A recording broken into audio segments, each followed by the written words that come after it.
हम इस चैनल पर अक्सर ये बात करते हैं कि कैसे फीमेल्स ज्यादा चूजी जेंडर होती हैं अपनी रिप्रोडक्टिव कॉस्ट की वजह से, यानी जहां मेल्स नए स्पर्म्स प्रोड्यूस कर सकते हैं और उनकी रिप्रोडक्टिव इन्वेस्टमेंट बायोलॉजिकल टर्म्स में बहुत ही छोटी और सस्ती होती है, वहीं फीमेल्स के पास लिमिटेड एग्स होते हैं और उन्हें ही बच्चों को 9 महीने तक कैरी करना होता है, जिस वजह से उनके लिए एक सही पार्टनर को चूज करना ज्यादा इंपॉर्टेंट होता है।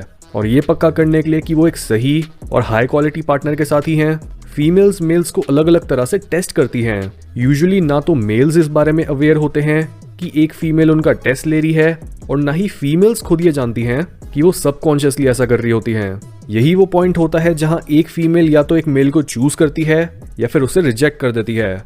नाउ टेस्टिंग के एक्चुअल तरीकों को डिस्कस करने से पहले ये समझते हैं कि फीमेल्स आखिर टेस्ट क्या करना चाहती हैं। वेल, सबसे सिंपल टर्म्स में फीमेल्स टेस्ट करती हैं मेल्स की कॉम्पिटेंस, यानी उनकी काबिलियत और उनकी क्षमता, और इसके साथ ही अगर वो उसे अपना मेट बनाए तो क्या वो उसके साथ कमिट करने की हिम्मत रखेगा या फिर क्या उसका कैरेक्टर वीक और अनरिलायबल है।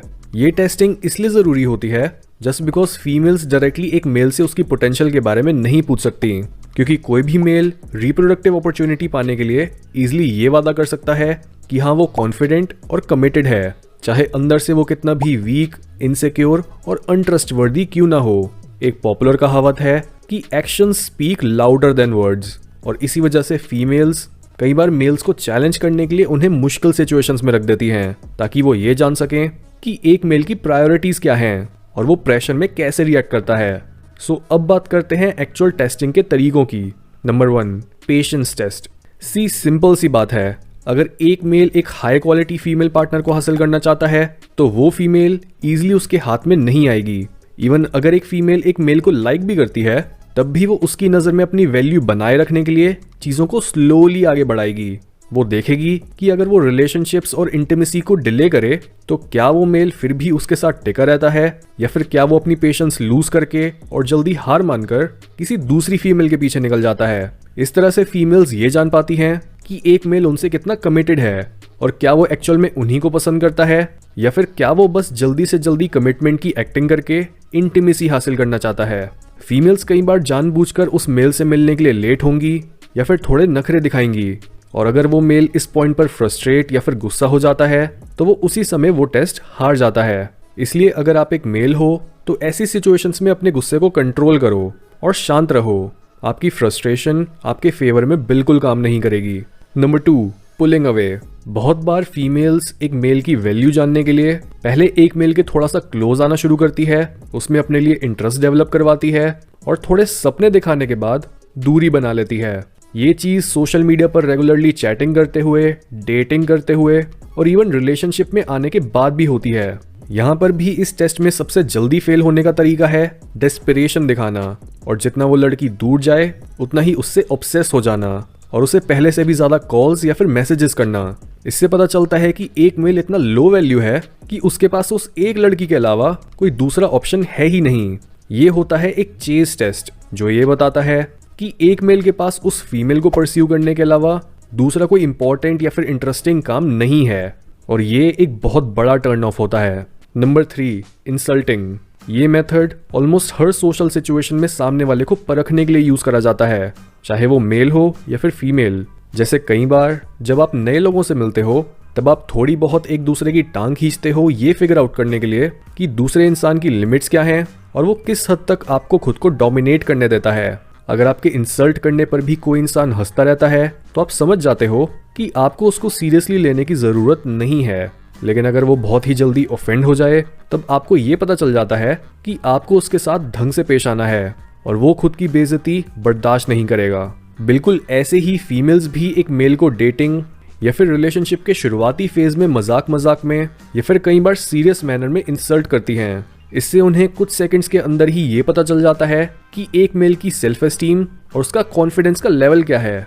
एक इंसल्ट का मकसद होता है आपके अंदर से एक रिएक्शन निकलवाना, और जैसा वो रिएक्शन होता है वही दूसरे इंसान को ये बताता है कि आप कितने रिस्पेक्टेबल या फिर कितने इनसिक्योर हो।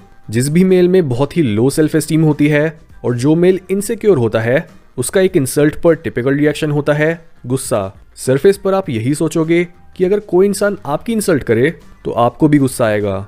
हाउएवर ये एक साइन होता है कि आप दूसरों से वैलिडेशन लेना चाहते हो, और अगर आपको वैलिडेशन की जगह एक नेगेटिव फीडबैक मिले तो आप उसे हैंडल नहीं कर पाते जस्ट बिकॉज आपकी सेल्फ एस्टीम दूसरों के ओपिनियंस पर बेस्ड है। हर ऐसी फीमेल जिसकी खुद की सेल्फ एस्टीम बहुत हाई होती है, वो किसी ऐसे मेल के साथ सेटल नहीं करेगी जो किसी के कुछ शब्दों को ही हैंडल नहीं कर पाता। जहां एक वीक मेल इस बात से काफी कंसर्न रहता है कि उसकी पार्टनर, क्रश या फिर डेट उसके बारे में क्या ओपिनियन रखती है, वहीं एक सिक्योर और स्ट्रॉन्ग मेल ऐसा दिखाता है जैसे उसे किसी के ओपिनियन या फिर वैलिडेशन की जरूरत है ही नहीं, और उसमें इतनी सेल्फ अवेयरनेस है कि वो खुद की रियल वैल्यू को जानता है।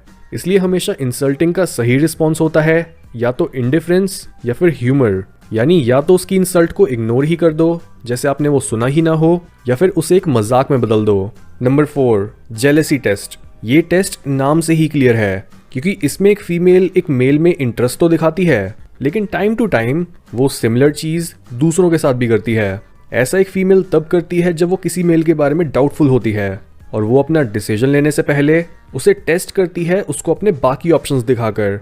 नाउ एक मेल के लिए ये दिखाना बहुत जरूरी होता है कि उसे फर्क नहीं पड़ता अगर उसकी एक पोटेंशियल पार्टनर किसी दूसरे मेल से बात करे तो, क्योंकि उसके हिसाब से वो उन मेल से काफी हद तक बेटर है, और अगर वो फीमेल किसी दूसरे मेल के साथ रिलेशनशिप में आ भी जाए तब भी वो चीज उस फीमेल की बेकार चॉइस के बारे में बताएगी।